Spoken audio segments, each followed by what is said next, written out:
Does it benefit women for us to be the final decision maker? And I see how that impacts my kids. I see how that impacts my wife. We'll tell you if you're wrong. And then you'll still be wrong, like we saw last time. I'd love to hear what women think about that conversation. Yeah, I'd be interested in that too. What's up, everybody? Welcome to the Patros Podcast. My name's Allan. This is my co-host, Jeff Ford. What up? Some of our guests. As we navigate what good, healthy masculinity looks like, we are going to also have on our podcast some rotating panel of guests, and we got returning guests today, Luke Sawyer and Shane Scott. Good to be back. Welcome, fellas. Thank you. What are we getting into today? Okay, so if you remember from last week, we got on a roll. First of all, we got on a roll about like random stuff. We talked about sex for like 20 minutes. That's not random. That's part of biblical masculinity. I feel you. Holla back. So then we were trying to define masculinity, and that was the show topic. Yep. And man, we just got going so good. So good. Yeah. We had to break it down another time. And now Part it's the two. other time. We are. Part two, so we're here. So we're going to try to wrap up this topic of defining. We ain't wrapping up nothing. I'm about to say. But we're going to talk about, we're going to try to tie a bow on defining masculinity. So just a quick recap for those of you who missed last week. We were getting into those topics or those qualities that are traditionally associated with men. And so that is what masculinity is, and really was derivative of really 12th, 13th, 14th century England, and kind of took off, for us here in the U.S. in the 1950s. Started being used a lot more, and has been a topic of conversation ever since. And so the topics that we really got into last week was courage, being a trait, and so we're trying to define, is that a toxic term or not? And we decided no, definitely not toxic, that both men and women can have courage. Amen. Allan feels like he won that debate. I chose not to engage, but no doubt we agree. We all agree that men and women can both be courageous. So there was no debate in that. And then we talked a little bit about leadership and leadership roles and positions of authority traditionally associated with masculinity. And we kind of had, I think, Luke, what would you say? Where did we land on that? We didn't. Okay. He said, I think that we landed on the fact that, like, the plane is still circling. Yeah, the plane is still circling. That men and women both lead, right? Leadership looks different. That our role as men is we take the responsibility of the leadership, but we're co-laboring with our wife in leading our home. So we talked through what that looks like, what it means that, my wife is in the passenger seat, making sure we don't run off the side of the road. I would say, like, as you think through that, and again, how I understand our role as men is 4 Ps that I try and use as pillars, right? And we're protectors, we're providers, and then that third one is partners. And a partner is a joining together, and we're trying to be equal partners. A friend of mine is quick to say, we're not equals, we're complementary. Meaning that there's parts that we bring that help us to fit together well, literally, physically, and also just the different elements that are somewhat innate to who we are. I think more women are more nurturing than more men are. Doesn't mean that men can't exhibit those characteristics, but I think there's a natural tendency for that. Yeah. And it's really that partnership element that I think we're trying to talk through what goes on. But what you work together to make a decision, and then once that decision's made, you carry that decision together, but then there's that burden. We are speaking in more of a couple thing, but as you think of just larger society, there's going to be a decision that people are going to have to be responsible for. And there's that word again, right? Ooh. So it's... Let me ask you something. Ding, ding. Yeah, what please, the please. 4th P is? That's what I want to know. No, priest. Oh, okay. Yeah. All right, thanks. That's okay. I want to ask you something, though. I'm listening. Because both of you guys have brought this up. Here we go. Who makes the final decision in your home? Me. Shane? Me. But it's after much discussion. Like when we don't discuss and I make a decision, that's an issue. It's bad. Yep. That's an issue. Yep, agreed. Because especially if it's something that's going to impact both of us or impact the family, right? That's good. There's times that I'll make a decision like, yeah, I'm going to leave now instead of later and to fly out or whatever. And that impacts us, but it's also my travel schedule that I want to be able to get there so I can sleep, right? Yeah. And so we can make that adjustment. But if there's something else we're doing that especially if we've spoken about it before and say, hey, we're going to talk about this, that's part of the partnership, right? If you're going to be in this together and have to deal with it together, let's discuss it. She trusts me to make that decision. And there's often just say, you know what, we've talked about it. I'm literally okay with what you decide, right? And there's other times we'll come and we'll talk through it, and then she's like, yeah, is this what we're doing? I'm like, yeah, let's do this. And we're unified and going together. There are times where we are not unified and a decision needs to be made. And because I know and we believe and operate this way that I am ultimately needing to answer to God for our family, that's why I want to get that wisdom. Yeah. So that but sometimes in our 12 years of marriage, we probably have hit like we can't reach a decision together impasse maybe 2 or 3 times. And that's been where she'll say, I defer to you as the leader of our family. Like, I trust you to make this decision. Now, is that part of the patriarchy, or is that something that benefits women? Or is that just something that men have put on women so that we can be the final decision makers? Does it benefit women for us to be the final decision makers in situations like men that? are operating in the way that we are called to operate, then yes. Yes. Right? Because ultimately then I am looking to my wife and my family's best interest in that decision. I think the question, let me know if I'm wrong in like how you pose the We'll question. tell you if you're wrong. Yeah, I know. And then you'll still be wrong, like we saw last time. Oh, Wow, he is gonna. We have to set the young man in his place. that's your fault, Jeff. It might That's take all a I'm saying. second. That's good. All right. No, but so I think the question that you asked, was the thought behind that question more so, does it benefit women to defer to a man?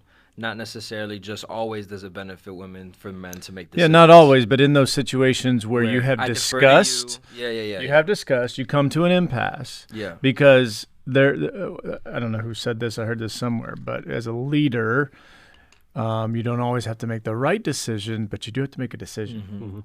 And so decisions need to be made. And so there is, I think, The weight. a burden. Yes. There is a weight that if we're being honest, I'm not going to speak for you guys. For me, that is heavy. And I don't like Weighs that on you. weight. Yeah. Like, I would rather actually not make that decision. So in that instance, I believe that I'm showing weakness. I'm actually not showing strength or courage because I don't want to make that decision because I don't want to have to deal with the consequences. Sure. When you're the head coach, when you're the make the CEO, Yeah. right? Like, you have to make the call. Yep. And if we are both vying for that in the marriage, we are going to have disunity. We're going to have disruption. We're going to have argumentation. We're going to have fights. Like, there's a whole litany of negative things. And so ultimately, the leadership piece, I do think, falls to men. I think it could fall to women, but ultimately, like, you're discussing that as a couple. Someone has to make a decision every once in a while. If there's not unity in the There's not unity in the decision. And one of the verses, and I know we're trying to, but it is what it is. You know, a lot of people like to start with Galatians 5:22, which starts over with wives submit unto your husband. Yep, they forget about 21. But the verse 21 comes before it. Ephesians. It is Ephesians. Sorry, Definitely Ephesians. You said Galatians. My apologies. I just No, thanks for the clarification. Yeah. And the whole concept with that is we have to submit and be willing to work with in partnership each other. Like, if we just want to run off and just say, we're doing this, we're doing this, that's not going to bring anybody into it. And if we truly step back and say, you know what, I have our best interest in mind. I have the interest of our kids. I have the interest of our community, of our church, or of our organization in mind. I want to hear what you have to say, right? But ultimately, if there's a decision that needs to be made and we cannot agree, I've operated in such a way that you can trust that what I'm doing is in our best interest. Well, and I think that's a good word, because the reality is trust is really, really hard to gain and really, really easy to lose. A friend of mine said it's gained in drops and lost in buckets. That's good, yeah. But my wife can only come to me and say, I trust your decision when we're at an impasse, because I've earned her trust over years that she knows that that her best interest is at the forefront of all decision making that I make. A lot of deposits that you made before that withdrawal. And I wouldn't even say it's a withdrawal, right? Because you benefit. For me, I don't, I sometimes don't want to make that decision. Yeah. So it's not even a withdrawal. Not even like, I may disagree with how we should go forward, but if my wife wants to do something, it's hard to go against that. Yeah. Because, I mean, that verse in that passage in Ephesians 5 says, submit to one another, right before. So there is a mutual submission that takes place. So when we're talking biblical masculinity, when we are talking, so for us, as if this is your first time tuning in, we are distinctly Christian. Yes, Jesus is Lord, Jesus is King. Preach. You like that? That's good. Yeah, that is true. Y'all better not joke about that, because he's watching. No, I'm not. I just thought that was an interesting segue.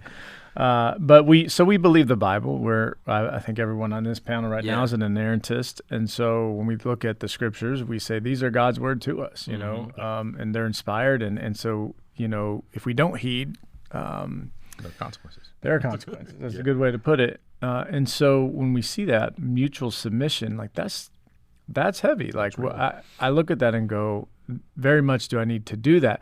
But there are times we have to lead. I'm reminded of a time when, and this was, delicate time in our marriage when, man, we were not doing well and kind of healing from some things.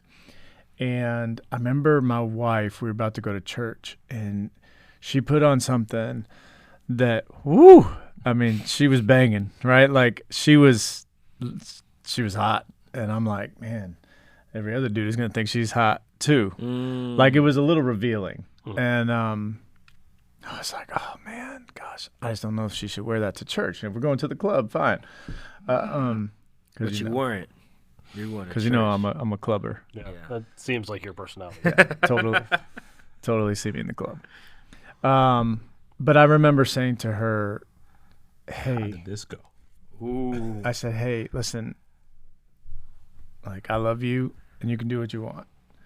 I'm just letting you know that there are going to be men looking at you in that dress, and it's going to be difficult for some of them,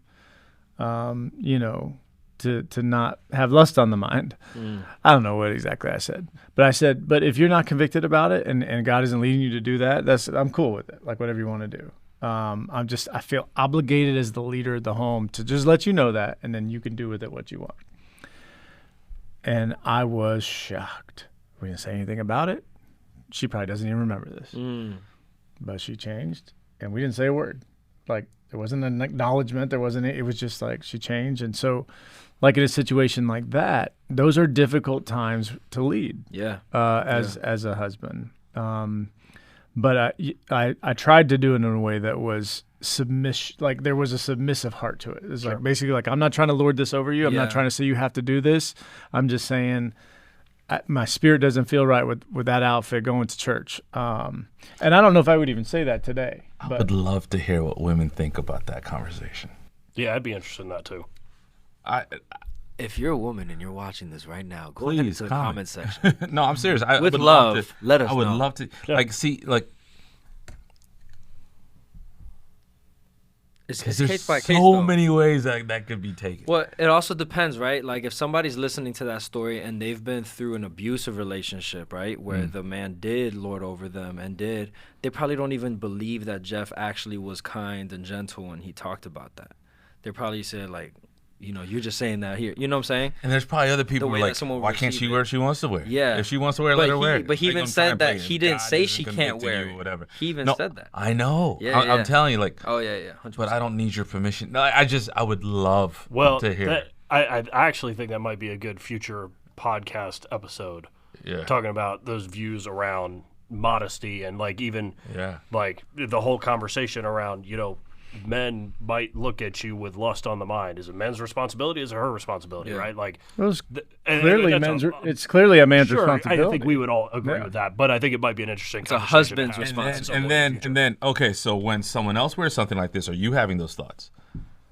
I'm tempted to have those thoughts. No, that's what I'm saying. But I mean, like that might be something else. I just would love to hear a woman's perspective on this. Yeah. Well, and to be clear, like, I mean, that's 10 years ago. A lot has changed in our culture in 10 years. Sure. But that's your role as priest, right? That's not your role.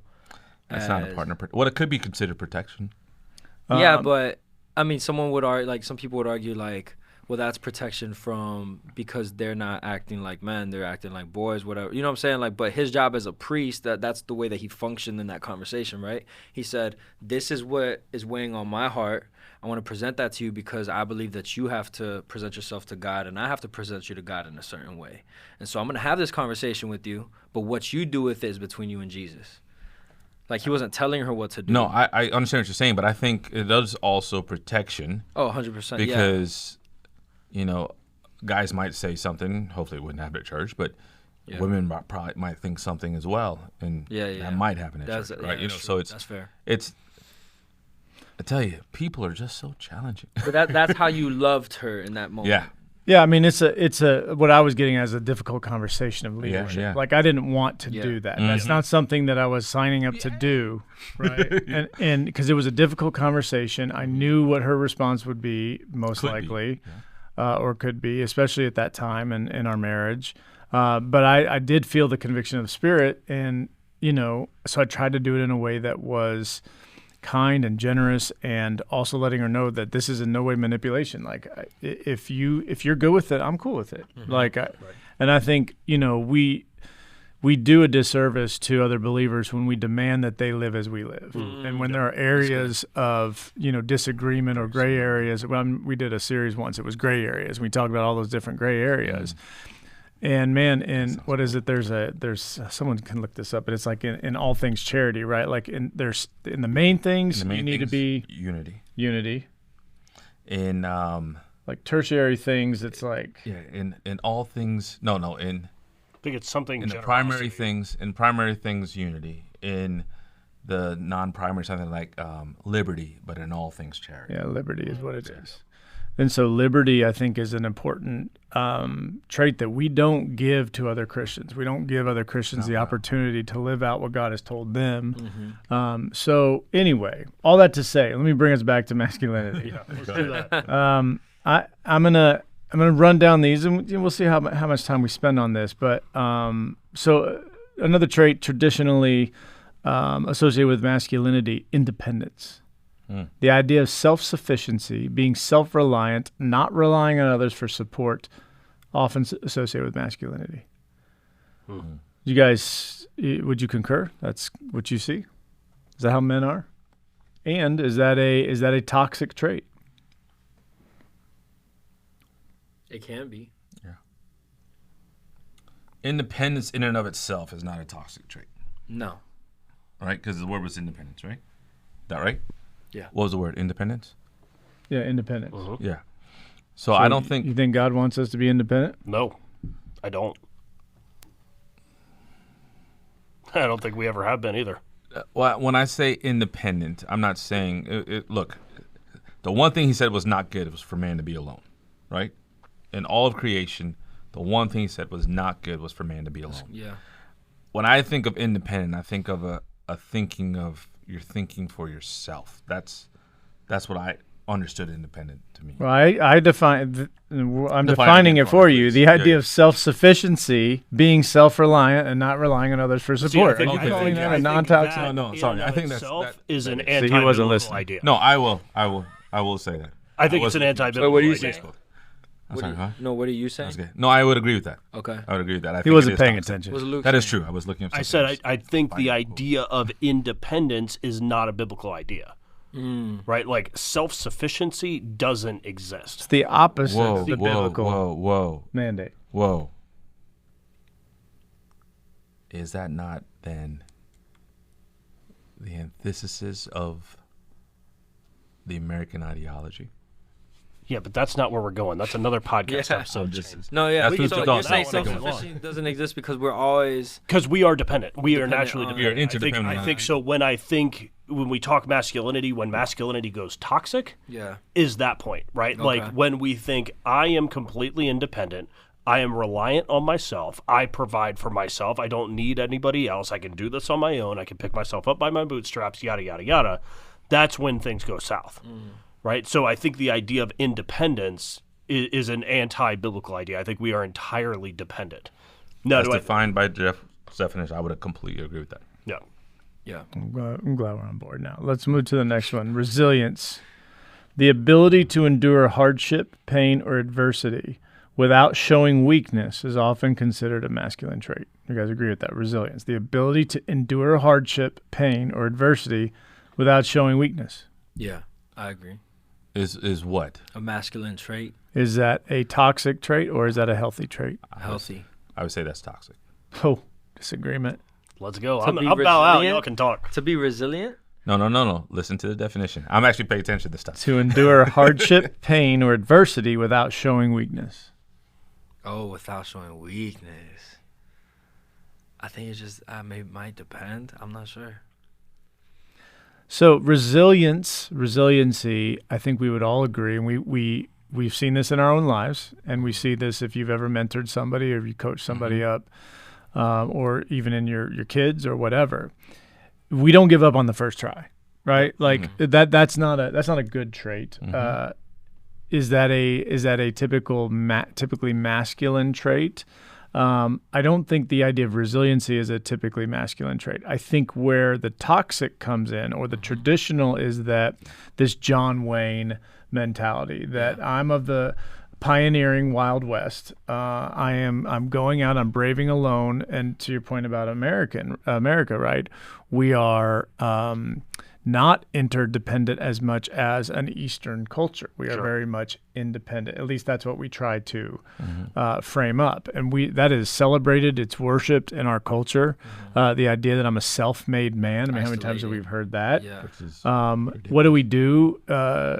We so many people, they go to work. They come home, they hit their garage door, garage goes up, right? They roll in their garage, they close the garage door, never talk to the neighbors. Like I can exist on an island on my own. And there is something that I think that has been deified in the culture, in pop culture. If we talk about music, if we talk about movies, at least in the West, it is, I think, lifted up that if you show weakness, you're giving your opponent an advantage. Yeah.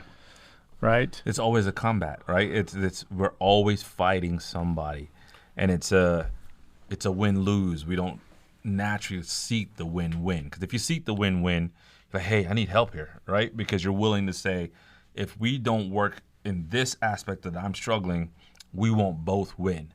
And that's life is not a zero-sum game. Yeah. And if we can get past that, then I think we're able to show that weakness in a healthy way that allows people to help us where we need help. I would say, though, I think to a certain degree, and this is something I'm learning right now, that resiliency definition by what you said is, to a certain degree, I would agree with it. Yes, I agree with what you're saying. We, as men, we need to be able to be vulnerable, right? I think we talked about that on one of the episodes, but be vulnerable, be able to have those people around us that we can be transparent with. One of the things I've been learning is my family takes on my emotions, right? So if I'm feeling stress over finances or whatever it happens to be, and I come home, my family reacts to that, right? And I see how that impacts my kids. I see how that impacts my wife. And so I think to a certain extent, we do need to be resilient in understanding, how do I shield my family from the reality of the arrows that are coming from the outside? Yeah. Right? That's Like good. my kids don't need to see my stress. Right? They don't need to know what my bank account looks like. Right? They don't need to know that. I need to shield them from that. So I think there is a certain amount of resiliency that's needed as men, where our world can be crumbling to a certain extent, but we're willing to continue to remain calm and stable and consistent for our family. I think that's more Is that a even keel masculine? Is and that a steady. masculine trait, or is that a trait for all of us, like both genders? I think that the reason that I would say that it's masculine is because women desire stable and steadfastness from men, and when stability and steadfastness from men. I think it's There's safety in that. I was about to say. I think Kind it's of how they safety want their and men to be security thing. courageous. Hmm? Kind of how they want their men to be courageous Kinda because how, there's like, they're safety in this. Yeah. Kind of like No, but I mean, But I think but that's that's part of this, because that is one thing that, as you know, just in years of working with people, and if you think about Maslow's hierarchy, right, which whatever it is, that safety is huge. Yeah. And that safety, especially in America, has been equated with security financially, right? Space and a home that's our own, that we can call and be able to sit and rest and things like that, and then being able to provide, right? Yeah.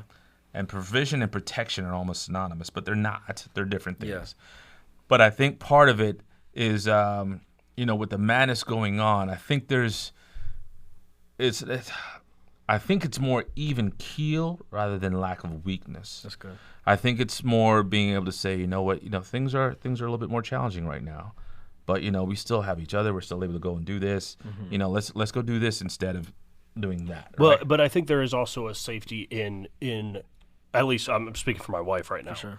In her knowing if the world is crashing down around us, right? If we got nothing in the bank account, my butt's gonna be working. Yeah. Like there is no point Yeah. that I'm gonna sit back idly and let her go do this. Like that's my job. And that's part of you earning her trust, like right. you talked And about. so I need to And have I'm a gonna certain protect, level I'm gonna of provide. right of level-headedness and consistency, regardless of what's happening on the outside. But see, I don't think that means that you're not showing weakness. No, I don't think it does either. But And that's why I'm that's what saying I- I think yeah. resiliency is a masculine Yeah. trait, and I think in some senses it's healthy. Can it go toxic? Sure, but I think it's Definitely. healthy Yeah. in its best form. Well, there's balance, right? There's you discerning that there's times to reveal your vulnerability and your weakness, because I think women and your wife wants to see that from you. Like she wants to see, she wants to look into your deepest. To me, Yes, exactly. But at the same time, there are times where she needs to know, like Alexis has said to me before, when you say we're good, like it's gonna get figured out. I promise. We got this. The Lord's gonna take care of that. Like those phrases, even if I might not fully have it, but she just knows that I genuinely believe God's gonna handle it. I genuinely believe that I've thought through it well enough. Like she finds safety in that, and she'll say, "I just need to hear that from you." Yeah. Like it doesn't have to be perfect. It doesn't have to be cookie cutter. I just need to hear from you that we're good.